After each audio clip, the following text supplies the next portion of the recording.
सभी को नमस्कार। मार्केंशिया की लाइफ साइकिल में आप सभी का स्वागत है। हम बात कर रहे थे मार्केंशिया के जनन की, सेक्सुअल रिप्रोडक्शन की हमने अब तक बात की थी। अभी हम बात करेंगे स्त्री दानीधर की, यानी आर्केगोनियोफोर। आर्केगोनियोफोर, जैसा कि मैंने पहले बताया है, जो युग्मक दर है, जो इसका फीमेल थैलस है, उसके ऊपर एक उदग्र वृंत शाखा होती है, उसे कहते हैं हम स्त्रीदानीधर। इसकी लंबाई 2 से 5 सेंटीमीटर तक होती है तथा जो पुंदानीधर है उससे थोड़ा अधिक लंबा होता है। यानी जब हम मेल और फीमेल थैलस की पहचान करेंगे तो हमें जो ये स्त्रीदानीधर है ये थोड़ा लंबा दिखाई देगा, तो हमें पता चल जाएगा कि ये मार्केंशिया का ये फीमेल थैलस है। और जो यहाँ पे ये वृंत है, इसके ऊपर 8 पालित एक डिस्क के समान संरचना पाई जाती है, जिसमें 8 पालियां होती है। यहाँ आपको 5 पालियां दिख रही है, बाकी जो 3 पालियां इसके पीछे है, टोटल 8 पाली सहित ये समान स्ट्रक्चर दिखाई देती है। और जो आर्केगोनिया है, जिसका जो उत्पत्ति होती है वो अग्राभिसारी क्रम में होती है। यानी हम अगर एक रफ डायग्राम देखें यहाँ पे बना के, तो इस तरह से मैं यहाँ बना रहा हूँ। ये इस डिस्क की संरचना, जो मैच्योर जो आर्केगोनियम है वो बिल्कुल केंद्र में होगी, और जो यंग वाली होगी वो परिधि में होगी। तो इसे कहेंगे हम अग्राभिसारी क्रम। यानी परिपक्व स्त्रीदानियां हैं जो डिस्क के केंद्र में होगी, और जो यंग स्त्रीदानियां हैं या यंग स्त्रीदानी है वो होगी पेरिफेरल, परिधि की ओर होगी। अगर हम इसी स्ट्रक्चर की आगे बात करें, अब हम बात करते हैं कि जो डिस्क है वहां पे स्त्रीदानी का निर्माण किस तरह से होता है। यानी स्त्रीदानी मीन्स जो हमारे सामने जो स्ट्रक्चर है ये वाली, इसका निर्माण एक सेल के द्वारा होता है, उसे कहेंगे हम स्त्रीदानी प्रारंभिका। यानी अपाक सतह पर स्थित एक पृष्ठीय कोशिका के द्वारा स्त्रीदानी का निर्माण किया जाता है। यह कोशिका सबसे भिन्न होती है और आने वाले जो परिवर्तन के लिए तैयार होती है। इसका जो कोशिका द्रव्य है वो सघन हो जाता है और इसका आकार अन्य कोशिकाओं से बड़ा हो जाता है। तो ये बिल्कुल स्पष्ट दिखाई देती है कि इसी कोशिका से स्त्रीदानी का परिवर्तन होना है। इसमें होता है, सबसे पहले होता है अनुप्रस्थ विभाजन, और 2 कोशिकाएं यहाँ पे बनेंगी, अपर सेल एंड लोअर सेल। यानी बाह्य कोशिका और आधारीय कोशिका, या लोअर सेल या अपर सेल। अब सबसे पहले बात करते हैं हम आधारीय कोशिका की। हालांकि ये पहले रिक्शा में मैं पढ़ा चुका हूं, फिर भी दोबारा रिपीट कर रहा हूं। आधारीय कोशिका में बार बार विभाजन होके जो स्त्रीदानी का जो थैलस का जो पार्ट है, जहां पे स्त्रीदानी स्थित होती है, उसका निर्माण करती है। यानी थैलस में जो भाग दसा हुआ होता है स्त्रीदानी का, उसका निर्माण करती है आधारीय कोशिका। यहाँ इसका काम खत्म हो जाता है। ये सब निर्माण बिल्कुल साथ चलता है, पैरेलल चलता है, लेकिन हम पढ़ने में इसको अलग अलग पढ़ेंगे। तो आधारीय कोशिका का जो काम है, यहाँ पे ये विभाजित होकर स्त्रीदानी का थैलस में धसा हुआ भाग बनाती है। क्लियर।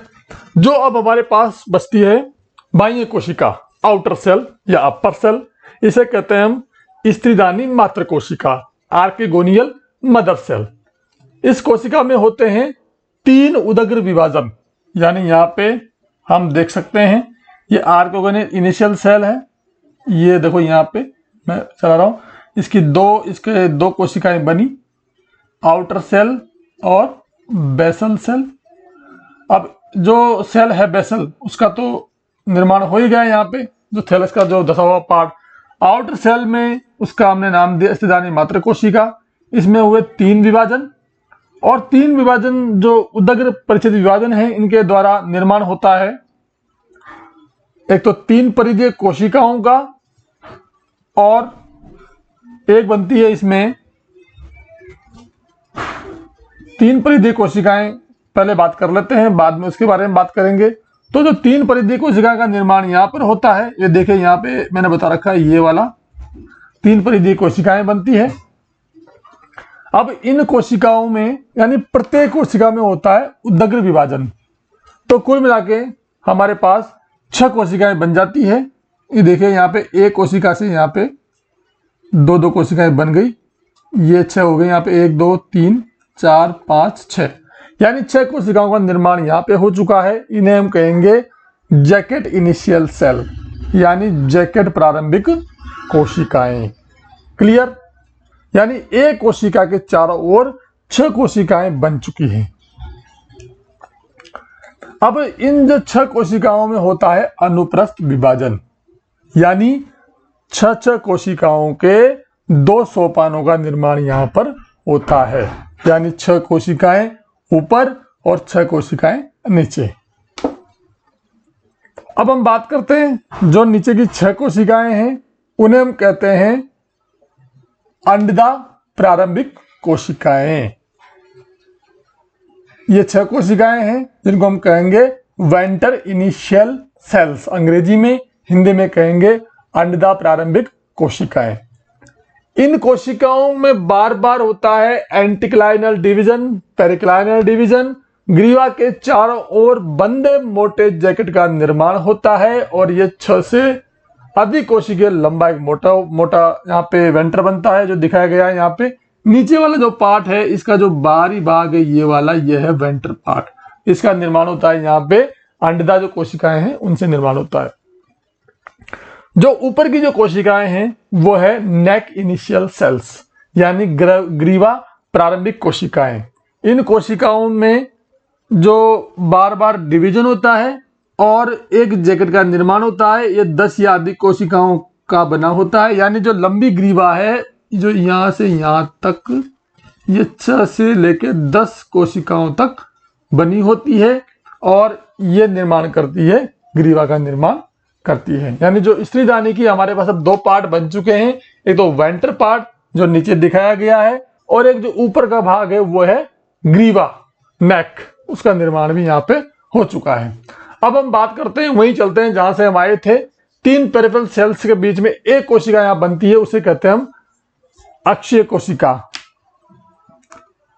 Primary axial cell. दो यहां पे दिखा रखा है मैंने डायग्राम में, प्राइमरी एक्सियल सेल, इसका निर्माण यहां पर होता है। इस कोशिका में होता है अनुप्रस्थ विभाजन। विभाजन के द्वारा यहां पर 2 कोशिकाएं बनती है। जो ऊपरी कोशिका है उसे हम कहेंगे प्राइमरी कवर सेल, यानी प्राथमिक आवरण कोशिका, और जो नीचे वाली कोशिका की बात हम बाद में करेंगे, वो कहलाएगी सेंट्रल सेल। तो जो ऊपर वाली जो कोशिका है, इसके समकोण पे 2 उदग्र विभाजन होते हैं, और यहाँ पे जो स्त्रीदानी की 4 कवर सेल्स का निर्माण होता है। कवर सेल कहाँ पाई जाएगी, देखिए आप, मैं यहाँ पे मार्क कर रहा हूँ। यहाँ पे जो सबसे ऊपर जो 4 आवरण कोशिकाएं पाई जाती है, वो यहाँ का निर्माण उनका यहाँ पर होता है। इस तरह से हमारे पास अब तक वेंटर का निर्माण हो चुका है, नेक का निर्माण हो चुका है, और जो कवर सेल्स है, जो आवरण कोशिकाएं हैं, उनका निर्माण भी यहाँ पे किया जा चुका है। यानी ये प्राइमरी कवर सेल्स है, यहाँ पे दिखा रखा है, और इनके उदग्र विभाजन से 4 कोशिकाओं का निर्माण यहाँ पे हो गया है। ये 4 कवर कोशिकाएं यहाँ पे। क्लियर? अब जो कोशिका बचती है वो है केंद्रीय कोशिका, नीचे वाली होती है central cell, primary cover cell के जस्ट नीचे वाली कोशिका। क्लियर?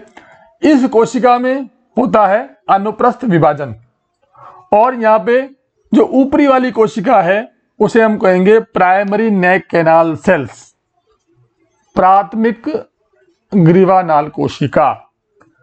इसमें अनुप्रस्थ विभाजन के दौरान 4 से 6 ग्रीवानाल कोशिकाएं बनती है, यानी क्लास हिपैटिकोप्सिडा का ये मुख्य लक्षण है कि इसकी जो ग्रीवा है उसके अंदर 4 से 6 ग्रीवा नाल कोशिकाएं पाई जाती है स्त्रीदानी में।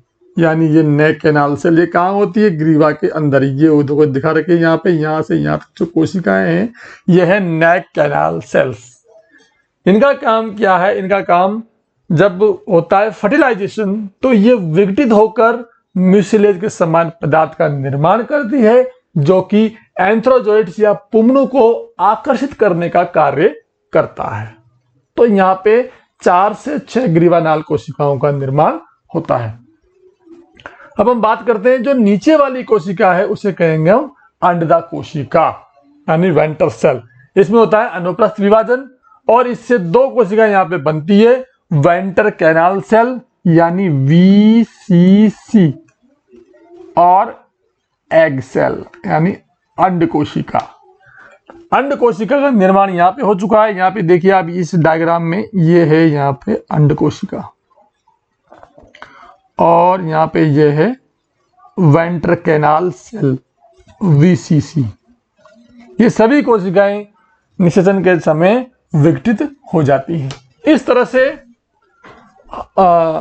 एक कोशिका के द्वारा एक स्त्रीदानी का निर्माण थैलस की अपाक सतह पर होता है। यानी डिस्क की जो ऊपरी सरफेस है वहां पे एक कोशिका के द्वारा स्त्रीदानी का निर्माण होता है। इस तरह से ये पूरा चार्ट आपको स्टडी करनी है। अब हम स्ट्रक्चर देखते हैं स्त्रीदानीधर की, यानी इसका जो अनुदैर्ध्य काटने के बाद में हमारे सामने निम्न प्रकार की स्ट्रक्चर यहाँ पे दिखाई गई हैं। ये उसका जो दिखाया गया ये उसका पूरा LS कटिंग है और इसकी जो एक भुजा है यानी एक लोब है उसका ये स्ट्रक्चर आपके सामने दिखाया गया है। सबसे पहले देखिए आप स्त्रीदानी का एक नेचुरल जो फोटो है। यहाँ पे देखो, यहाँ पे ये इसका थैलस का दसा हुआ पार्ट यहाँ पे दिखाया गया है। ये इसका वेंटर पार्ट है, ये इसका नेक पार्ट है यानी नेक, और इसके अंदर जो यहाँ पे है ये है नेक कैनाल सेल्स जो इसके अंदर भरी हुई है जो 4 से 6 होती है। और यहाँ पे है एक कोशिका, ये अंड कोशिका है जो निषेचन के समय पुमनों से संयुक्त हो जाती है। इस तरह से ये हुई स्त्रीदानी। अब हम बात कर रहे थे यहाँ पे उसी स्थिति की जो हमने पहले बताई थी आपको, अग्राभिसारी क्रम। यानी ये सभी जो स्त्रीदानियां हैं ये जो उल्टी हुई हैं, यानी इनका जो मतलब जो इनका ऊपर से नीचे का जो चेंज हुआ है ये क्रिया होती है प्रतिलोमन क्रिया। ये हम थोड़ी देर में बाद में पढ़ेंगे। ये पोस्ट फर्टिलाइजेशन चेंज है, यानी निषेचन के पश्चात जो स्त्रीदानीधर का जो सेंट्रल पार्ट है यानी ये वाला भाग इसमें जो पेरिफेरल भाग है इसकी अपेक्षा ज्यादा वृद्धि होती है। तो ये ज्यादा वृद्धि होते ही जो यहाँ पे स्त्रीदानियां थी इनका क्रम चेंज करके ये हो गया इस तरह से।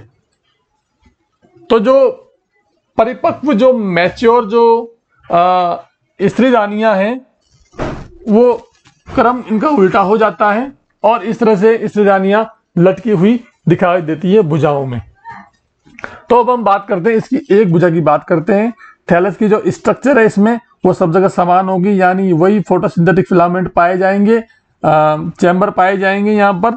और जो स्त्रीदानियां हैं, जो परिपक्व स्त्रीदानियां हैं वो इसके केंद्रीय भाग में होती है।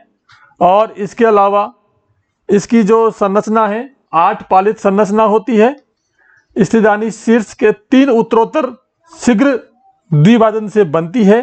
प्रत्येक पाली पे शीर्ष पर एक वृद्धि बिंदु होता है और तब प्रत्येक पाली की जो सतह है उस पे 12 से 15 स्त्रीदानियां लटकी हुई रहती हैं। प्रत्येक पाली की स्त्रीदानी लटकी हुई द्विओष्ठी सपत्री आच्छद से परिबद्ध रहती है। उसको कहते हैं परिलिंगदानी, इन्वोल्यूकर या पेरिचिडियम। जो यहाँ पे जो ये दिखाई गई है यहाँ पे ये पूरी आवरण है, इसे कहेंगे हम पेरिचिडियम। ये आवरण ये है पेरिचिडियम, हिंदी में कहेंगे परिलिंगदानी। यानी प्रत्येक पाली की स्त्रीदानियां, यानी तो टोटल 8 पालियां हैं, यानी प्रत्येक पाली की स्त्रीदानियां समीपवर्ती पाली की स्त्रीदानियों से परिलिंगदानी द्वारा पृथक रहती है, यानी पेरिचिटियम के द्वारा पृथक रहती है। देखो यहाँ पे ये यहाँ पे अलग पृथक है, ये यहाँ पे अलग, इस तरह से 8 पाले यहाँ पे बनी हुई है।